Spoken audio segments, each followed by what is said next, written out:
Isaac Ben Israel is not just a professor of security studies at Tel-Aviv University, he also serves as chairman of the Israel Space Agency and is one of the country's most prominent specialists in cybersecurity and weapons development.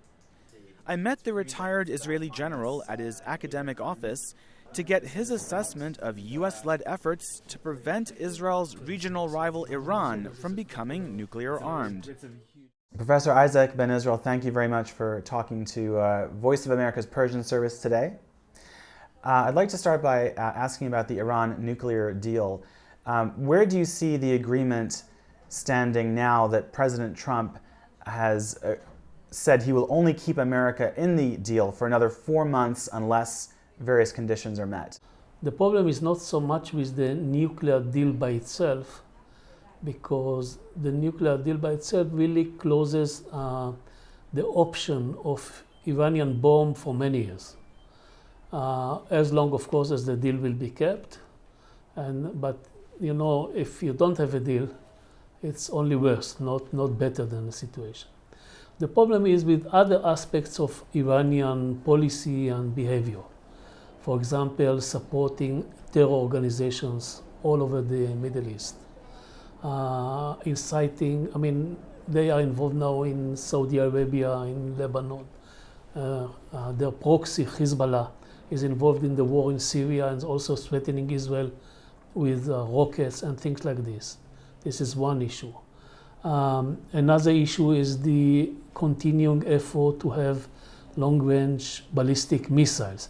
These are not part of the nuclear deal. So what do you think the United States and Israel are going to do about these other issues? Yes, as far as I understand, when President Trump says that he is not favoring the nuclear deal, he means we should add to this deal also some agreement between the Western world, and you have to remember it's not only the US on that side of the deal.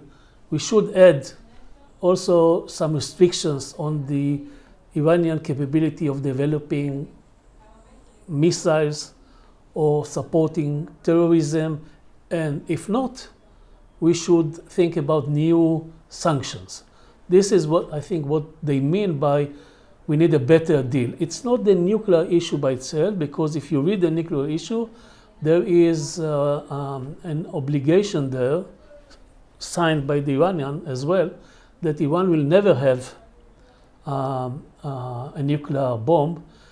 There are monitoring and inspection mechanism there for only 15 years or so, but there is a commitment of the Iranian side not to have a bomb at all. So they speak on other aspects, not only the nuclear issue by itself. Well, how effective do you think President Trump's strategy is to try to make these improvements, as he sees it, to the agreement? It's very difficult to say, because, you know, a deal needs two sides. We need two for tango, as you know. And the Iranian, they came to talk with the Western world and agreed to this deal because they suffered too much from the economical sanctions. Now, they expected a better level of living and things like this, and it didn't happen. It didn't happen not so much because of the sanctions were removed, but because the price of oil went down, and this is the main source of income for Iran. And so some people, some factions in the Iranian regime don't like the end result, but really it's not related directly to the nuclear deal, but to the expectations that they had. And on top of it, Iran is using the extra money they got from removing the sanctions for supporting the war in Syria, for their involvement all over the Middle East, and terrorism, as I mentioned, and developing ballistic missiles, things like this. So the people in the streets do not enjoy really the relief of the sanctions. I wanted to ask you about ballistic missiles. Iran continues to develop and test them. What are the United States and Israel doing about Iran's missile program, and how much cooperation is there between Israel and the U.S. in dealing with that issue? There is a huge cooperation, not starting with the current administration, but long ago, some more than 20 years cooperation now on ballistic missiles. We developed, first of all, we developed an interception systems. I mean, once, if worst come to worst and Iran will shoot missiles against Israel, we already have an operational ballistic missile air defense, the Aero system. This was developed here by Israel, but supported, at least financially, very strongly by the American administrations for more than 20 years now. We are now developing the third generation of this Aero system. Another issue is the political agreement, etc. I referred to this before.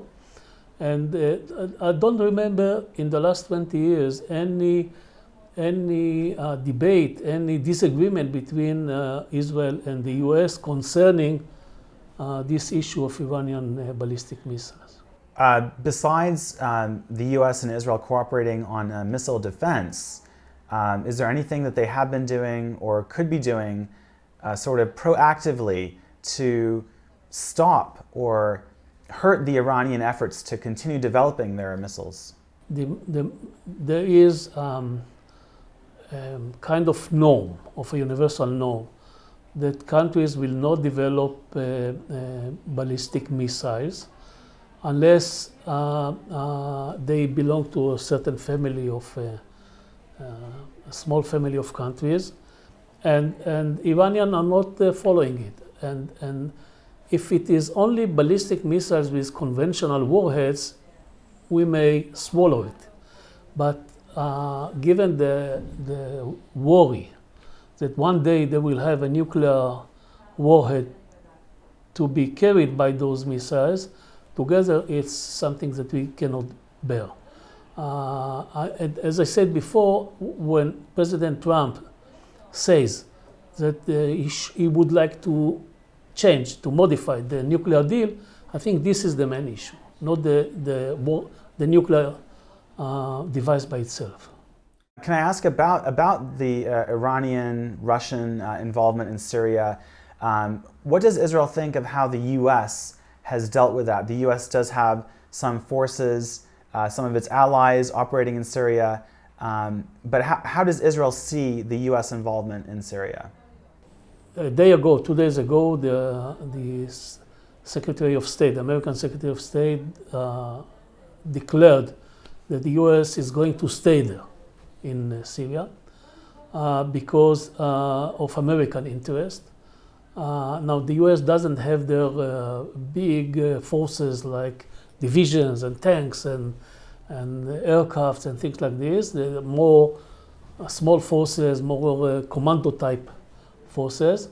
The enemy is not neither Iran nor Syria in this case, but other factions, Muslim factions that support terrorism, like ISIS, which was almost completely defeated, and it couldn't happen without the help of the US. So the US has a role. Still, there are things that must be dealt with, like the Russian intervention, the kind of alliance between Syria and Iran. I mean, when I say we, I mean both the US and Israel, we closed our eyes when Russia helped President Assad because his rivals were less welcome than Assad himself. I mean, it's a matter of, it's a relative issue, but we will not agree, and this is the official policy of Israel,